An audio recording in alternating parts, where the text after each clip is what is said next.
Kisah Nabi Jirjis sangatlah menarik, sebab ia pernah dibunuh oleh seorang raja di masanya sebanyak 70 kali. Akan tetapi, atas kekuasaan Allah, meski telah dibunuh, Nabi Jirjis tetap saja hidup kembali.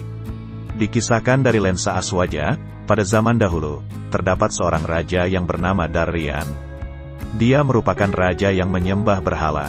Dan pada suatu hari ia membangun sebuah istana megah yang di dalam dihiasi dengan berhala yang berhiaskan permata dan mutiara. Berhala tersebut diberikan minyak wangi-wangian. Di dalam istana tersebut, juga dibuat sebuah gundukan tanah yang di dalamnya berisi kobaran api.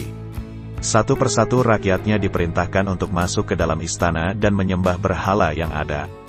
Jika ada rakyat yang menolak, maka mereka akan langsung dimasukkan dalam gundukan tanah yang berisi kobaran api tersebut. Setelah itu Allah Subhanahu wa Ta'ala kemudian mengutus seorang nabi yang bernama Jirjis. Ia diutus Allah agar mengajak raja tersebut untuk menyembah Allah Subhanahu wa Ta'ala. Nabi Jirjis kemudian langsung menghadap pada raja tersebut dan kemudian mencoba untuk mengajaknya. Nabi Jirjis kemudian bertanya, "Mengapa engkau menyembah berhala, padahal dia tidak bisa mendengar, tidak bisa melihat dan tidak bisa memenuhi kebutuhannya sendiri?"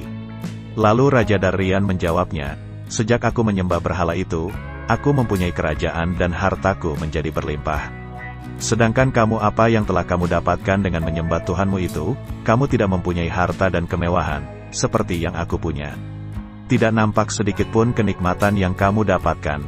Kemudian Nabi Jirjis berkata, "Sesungguhnya nikmat di dunia itu akan hilang saat kita meninggal, dan Tuhanku telah memberikan nikmat di akhirat dalam surga." Setelah itu diskusi dan debat panjang masih terjadi di antara mereka, sampai akhirnya Raja Darrian murka dan memerintahkan pasukannya untuk membunuh Nabi Jirjis. Ia kemudian memerintahkan pasukannya untuk mendidihkan air dalam bejana besar lalu menumpahkan air mendidih itu pada tubuh Nabi Jirjis. Seketika itu juga, tubuh Nabi Jirjis langsung meleleh. Bahkan belum cukup, Raja juga memerintahkan anak buahnya untuk menyisir tubuh Nabi Jirjis dengan sisir besi hingga tidak tersisa daging pada tubuh Nabi Jirjis dan hanya tersisa tulang belulang.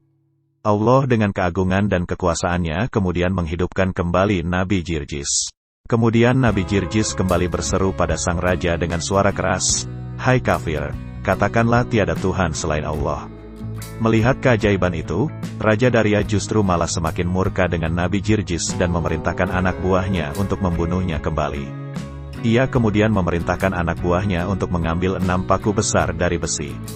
Sebuah paku yang kemudian ditancapkan pada tangan Nabi Jirjis dan 2 paku ditancapkan pada kedua kaki Nabi Jirjis. Kemudian 1 paku ditancapkan pada bagian kepala dan 1 paku ditancapkan pada bagian dada Nabi Jirjis.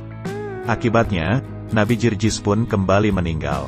Allah kemudian memerintahkan malaikat untuk melepaskan paku-paku yang tertancap pada bagian tubuh Nabi Jirjis. Dengan kuasa Allah, Nabi Jirjis kemudian hidup kembali seperti semula tanpa luka.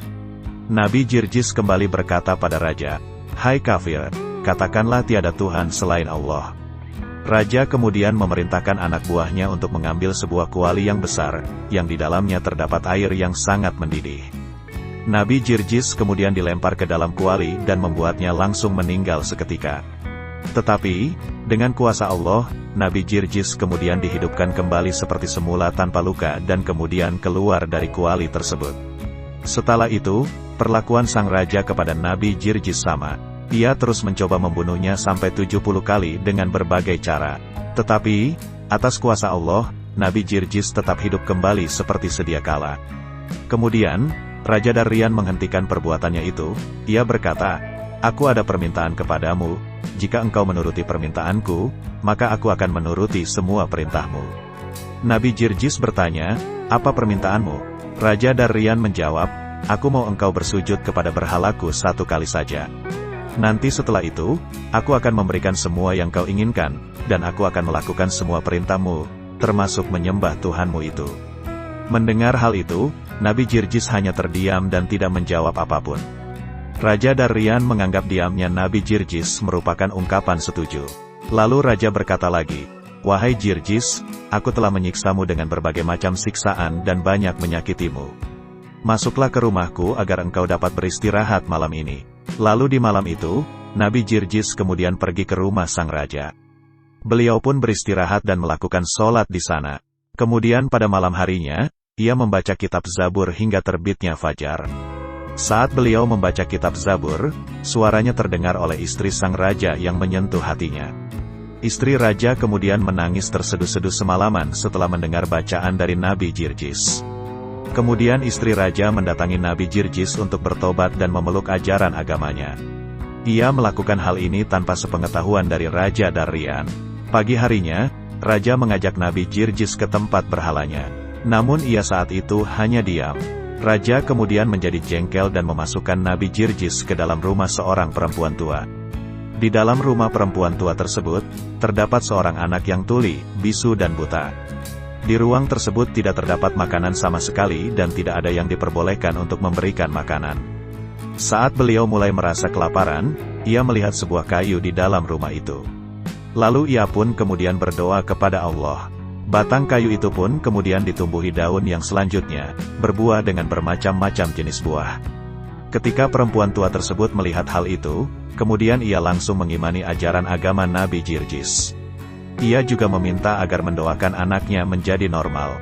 Nabi Jirjis pun berdoa kepada Allah. Allah kemudian mengabulkan doa Nabi Jirjis dan menyembuhkan anak tersebut. Nabi Jirjis kemudian memanggil anak tersebut. Anak itu langsung menjawab, "Labaik, wahai utusan Allah." Nabi Jirjis kemudian berkata kepada anak tersebut untuk pergi ke tempat berhala dan mengatakan bahwa Jirjis memanggilnya. Anak tersebut pergi ke tempat berhala tersebut. Anak tersebut kemudian mengatakan bahwa Jirjis memanggilnya. Atas kuasa Allah, berhala tersebut berjalan menuju Nabi Jirjis dengan berjalan menggunakan kepala atau posisi terbalik. Sampai pada kemudian, berhala tersebut hancur oleh Nabi Jirjis yang menghentakkan kakinya. Saat itu, istri raja juga menyaksikan hal tersebut. Istri raja kemudian kembali ke istana dan berseru di hadapan raja, "Wahai penduduk negeri, kasihanlah diri kalian sendiri, ikutilah ajaran Nabi Jirjis."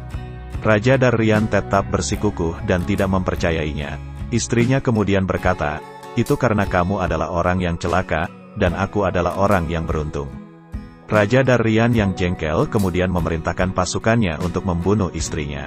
Di sisi lain, Nabi Jirjis bermunajat, "Ya Tuhanku, aku telah merasakan gangguan orang kafir selama 70 tahun lamanya. Dan sudah tidak tersisa lagi kemampuanku setelah hari ini, maka berikanlah kepadaku mati syahid, dan azablah mereka." Dan tak lama kemudian, datanglah utusan istana kepada Nabi Jirjis. Mereka kemudian langsung menusukkan pedang ke tubuhnya. Seketika itu juga, Nabi Jirjis meninggal dalam keadaan syahid. Setelah itu, turunlah api yang berkobar dari langit yang kemudian membakar istana raja hingga habis. Raja dan para pengikutnya mati dalam keadaan mengenaskan.